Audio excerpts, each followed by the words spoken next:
Hey, what's up guys? Ken here from the Retro Toy Escapades channel in Malaysia. Now, Mattel just dropped this tantalizing image of the Teela 2-pack. This thing is incoming. We're going to talk about the images today on the channel, so thank you for joining me. Let's get down to it. It kind of feels like the images for this thing have been floating around online for just about half a year now already, because I remember doing a video for this all the way back in March. It's still on the channel.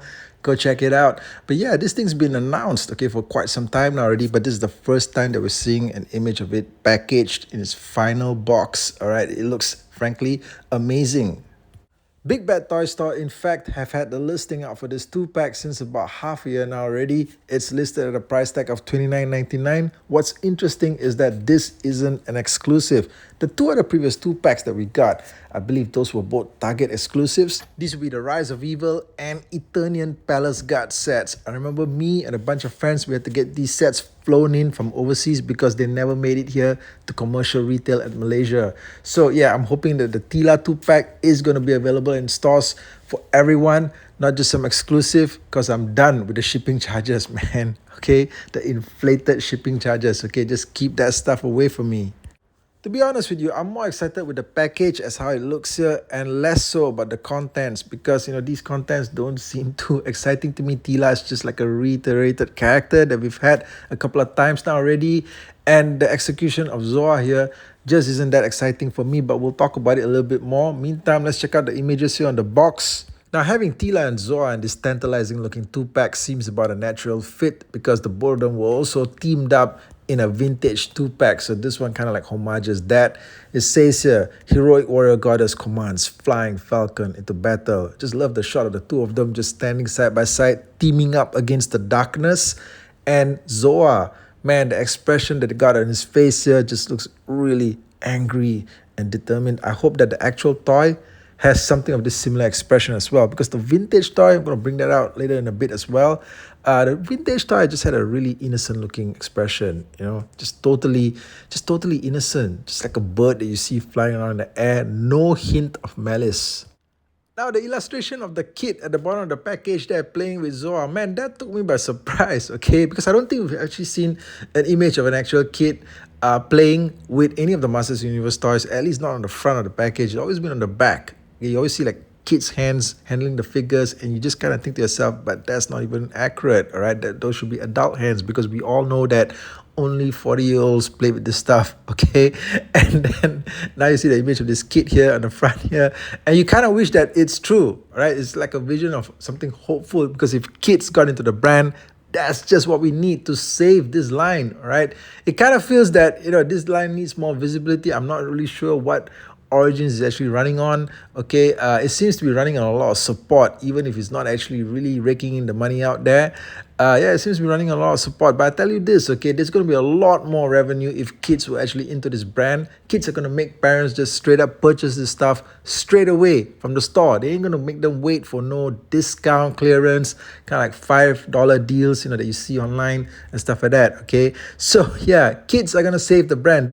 But also, for purposes of accuracy, if they actually revised this image and had one of a 40-year-old collector actually handling the figures, I don't think anybody would say anything, okay? It would just seem like a natural fit.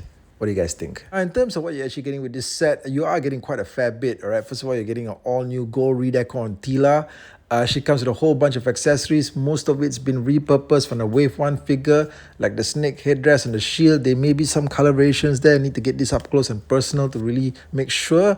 But she also gets an all-new gold redeco on the staff, okay, the serpent staff, and she gets a brand new sword, right? The sword was never in the Wave 1 figure, so that's cool. Zorah here comes with the battle backpack, all right, and of course the flight stand, okay? I mean the stand for you to position him on, all right? So yeah, it's a whole bunch of stuff here. I think for the price point of $29.99 is really great. If this thing's actually also available commercially at retail, I think that it's pretty much a steal deal. Now, for a lot of people out there, that Wave 1 Teela figure is probably sufficient, all right? I know it is for me, kind of. And then they also gave us the Wave 6 Green Goddess figure, which I felt was just overkill. But this Wave 1 Teela figure, if you remember, came with those really awful knee joints, okay, the ones that everyone hated on the initial batch of female MOTU figures. So this is an opportunity to get a new Teela figure with the revised knee joints. If that means anything to you guys out there, to me personally, it doesn't really make a big deal in this instance, okay? But yeah, it's something. And also, let's not forget the fact that this new Teela figure, in fact, has got some new revisions done to the head sculpt, particularly in the back here, where we can see that she's got a revised ponytail. All right, this is a new ponytail sculpt for this figure. So that might just turn out to be another incentive for you guys to grab this particular figure.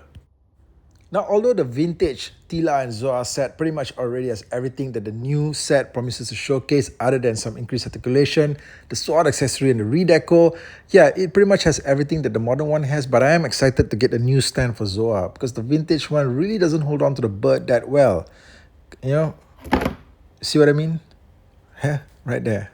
It is expected that Zorah would pretty much have the same color scheme as the vintage original, but what I was personally hoping for was to see some kind of innovation in the paint, especially on the wings there. Pretty much like what we got with the Sorceress. Now, if you remember that Wave 7 Sorceress figure, I think that was pretty much the very first action figure in MOTU Origins to actually feature the use of paint shading. All right, look at this paint application here on the wings. This is just gorgeous. Never really seen paint application like this before on an action figure. I think it was used maybe on Kaldor's sword, right, for the Rise of Evil set. But this is actually, being applied on an action figure itself. And the wings here just look stunning with this paint shaded effect. They kind of like the colors are bleeding to each other. And this is what I wanted to see on Zorah. Now, we have seen Origins provided with just excellent updates to their vehicles and creature figures, but it seems like with Zorah here, he's just following the same basic template as his vintage figure. That's kind of boring, And yeah, the button on the back there gets his wings to flap around. Okay, so it seems like the new one has the same feature as well, all right? See what I said about that face? It's just way too innocent looking. Where's the angry face, all right? This seems to be the same face that the new Origins version will feature as well, all right? Well, let's get it in hand to be sure, but yeah, pretty much this is about it. We also treated to early images of the card back artwork. And I gotta say that stuff like this is just fantastic because you know what? The card back artwork is usually stuff that's closely guarded. It's like such a tightly kept secret. It's never revealed sometimes until the very point of release or until the actual figures are in somebody's hands. But lately it seems that Mattel's been dropping these images early. And fans need information like this, that's for sure. So we're treated here to this image of Zorah and Screech in furious battle in the skies over Castle Grayskull. And somewhere in the background, on the ground there, we've got Teela trashing it out with Skeletor. It says here, Teela and Zorah share a special connection, each tied in spirit to the Eternian goddess. See, I like what they did there. They tied up this whole storyline they got going on all the way back to the Wave 6 Eternian Goddess figure from last year. In case you thought that figure was just a throwaway figure, like a shameless repaint, but no, apparently the figure is relevant to this storyline that's happening here in Origins. So yeah, good call. Now, I'm sure that Screech at some point is definitely a lock to be produced as an action figure. Most likely, they're going to go the 2-pack route as well. However, I'm hoping Screech is in no way paired up with another redeco or reissue of Evelyn. Come on, guys. Cut us some slack. We've already had like 2 Evelyn figures. Enough, okay? I mean, I hope that, if Screech gets released in a 2-pack, it's with a figure that we've never seen before, okay? Like a brand new figure. How about that? Now, the packaging instructions only appear to concentrate on Zorah. That's right, there's no useful information you need to know about the Teela figure, all right? No assembly required there. Although, if that was a single carded figure, you just know there's going to be a panel there that tells you to twist her into powerful battle positions. But yeah, when it comes to the Zorah figure here, the application of the figure is pretty much the same as that of the vintage figure. It's got a button there on the back of the leg. It says here to push to make the wings flap. It's great that they retain the action feature, I can tell you that. A lot of times with Origins, we don't see any signs of the classic action features, but this one does have it. Fantastic.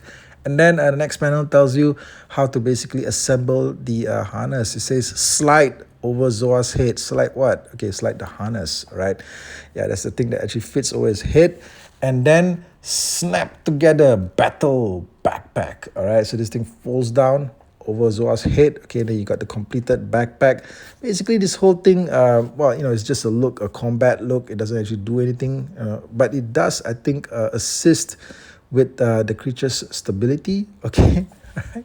Yeah, maybe it helps with the stability, just gives it a more imposing look. Okay, and overall, I mean, they've retained the classic look of Zoa, but like I said, I don't really see anything new being added to this. Not like we saw with stuff like Stridor, right? That was like a, like an entirely different, figure altogether from the vintage one. All right, but this one is just a straight up replica. But it's still, I mean, it's still interesting to see what they're doing with these figures. Okay, how they're representing them again. For the modern age. So that's the video. Do share your thoughts and comments below on this Teela and Zoa 2-pack. Thanks for joining me as always, and I'll catch you guys again real soon with more content here. Take care out there.